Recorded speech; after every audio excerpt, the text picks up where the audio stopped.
The Adventures of Rad Gravity is an awesome side-scrolling action game on the NES that surprisingly isn't too well known.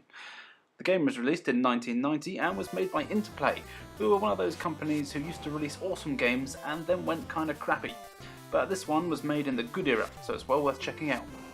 The game, as mentioned before, is a side-scrolling platformer where you play as the awesomely named Rad Gravity, who lives in the future. In this future, humans have colonised a lot of planets and are using biotechnology so they can communicate with many types of life form.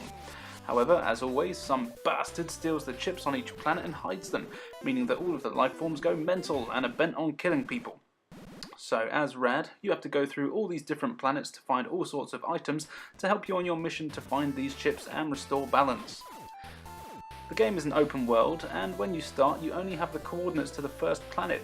So your first mission is to hack into the computers and download coordinates to the other planets. It sounds way ahead of its time, and it kind of is. The game plays a lot like the Metroid in terms of having to look for new items to let you access new areas.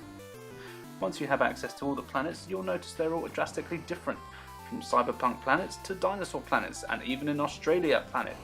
Each of the levels are awesome and give you a great challenge. You'll need your wits about you, and you'll need to be good at exploring to make sure you pick up all the health power-ups and the new weapons along the way. Actually playing the game is very good. The controls are excellent, and as you start out shanking the bad guys with your lightsaber knife.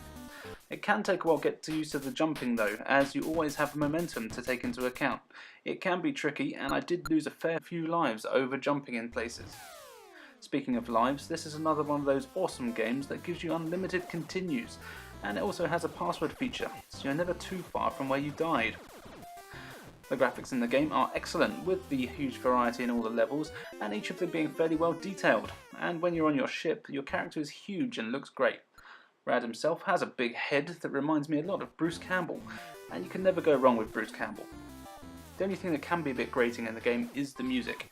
It's a bit too upbeat and can be a little bit ear-piercing. This is definitely a game that could warrant an HD update, or even a 3D remake. Just get Retro Studios to do it, and they'd make an awesome game, I'm sure. However, until the unlikely remake, make sure that you get this for your NES. It's an essential game to add to your collection.